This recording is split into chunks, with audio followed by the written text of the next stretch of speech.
bien calé à la 4e place. Le LOSC de René Girard veut confirmer à domicile face à l'AC Ajaccio. Hormis le faux pas face à Nice, le LOSC s'est toujours imposé à domicile et les Dogs impriment le rythme en ce début de rencontre. Le corner tiré par Marvin Martin et à la réception, la tête de Pape Souaré.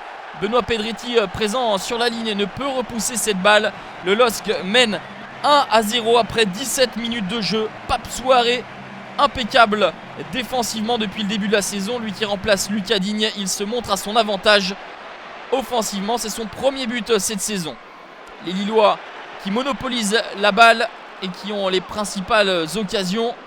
En face, Ajaccio avec une défense à 5 a énormément de mal, notamment dans la relance, et Balmont est tout proche de tromper Memo Ochoa.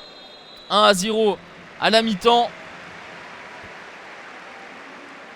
Les Dogs ont fait le métier sur coup de pied arrêté et vont pousser en deuxième mi-temps pour réaliser le break et s'échapper sur cette action individuelle de Kalou.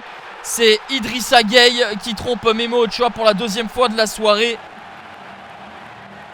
Le LOSC mène 2-0 après moins d'une heure de jeu.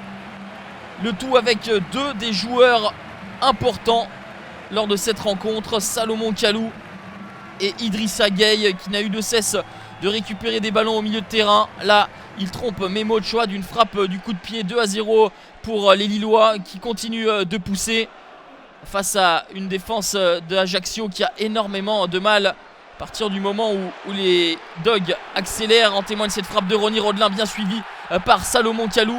3-0. C'est le 12e but marqué en 12 matchs à domicile pour Salomon Kalou, ce qui en fait de lui le meilleur buteur en 2013 avec ses 15 buts. Memo Ochoa qui repousse l'échéance, pas pour longtemps puisque vous l'avez vu à la retombée, il y avait 3 Lillois.